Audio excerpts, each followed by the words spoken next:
The story of Ferdinand. Once upon a time in Spain, there was a little bull, and his name was Ferdinand. All the other little bulls he lived with would run and jump and butt their heads together. But not Ferdinand. He liked to sit just quietly and smell the flowers. He had a favorite spot out in the pasture under a cork tree.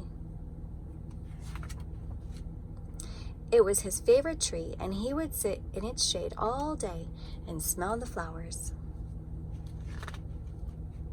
Sometimes his mother, who was a cow, would worry about him. She was afraid he would be lonesome all by himself. "Why don't you run and play with the other little bulls and skip and butt your head?" she would say. But Ferdinand would shake his head. "I like it better here, where I can just sit quietly and smell the flowers." His mother saw that he was not lonesome, and because she was an understanding mother, even though she was just a cow, she let him just sit there and be happy. As the years went by, Ferdinand grew and grew until he was very big and strong. All the other bulls who had grown up with him in the same pasture would fight each other all day. They would butt each other and stick each other with their horns. What they wanted most of all was to be picked to fight at the bullfights in Madrid. But not Ferdinand. He still liked to sit just quietly under the cork tree and smell the flowers. One day, 5 men came in very funny hats to pick the biggest, fattest, roughest bull to fight in the bullfights in Madrid. All the other bulls ran around snorting and butting, leaping and jumping, so the men would think that they were very, very strong and fierce, and pick them. Ferdinand knew that they wouldn't pick him, and he didn't care, so he went out to his favorite cork tree to sit down.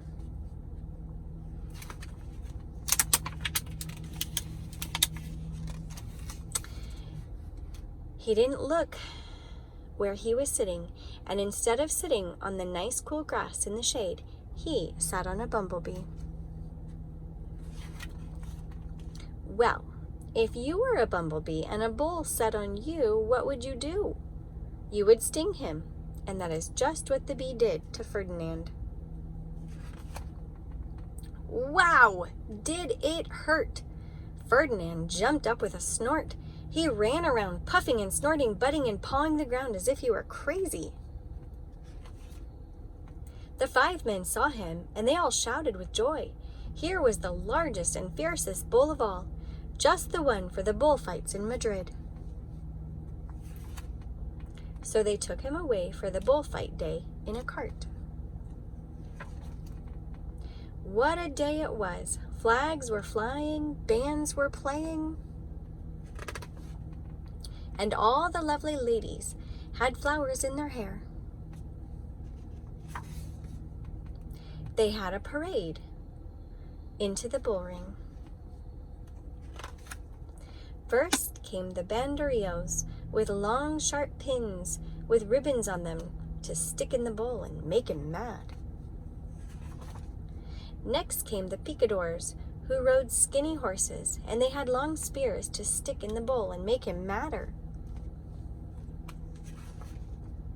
Then came the matador, the proudest of all. He thought he was very handsome and bowed to the ladies. He had a red cape and a sword and was supposed to stick the bull last of all. Then came the bull. And you know who that was, don't you? Ferdinand. They called him Ferdinand the Fierce, and all the banderillos were afraid of him, and the picadors were afraid of him, and the matador was scared stiff. Ferdinand ran to the middle of the ring, and everyone shouted and clapped because they thought he was going to fight fiercely and butt and snort and stick his horns around. But not Ferdinand. When he got to the middle of the ring, he saw the flowers and all the lovely lady's hair, and he just sat down quietly and smelled. He wouldn't fight and be fierce, no matter what they did. He just sat and smelled.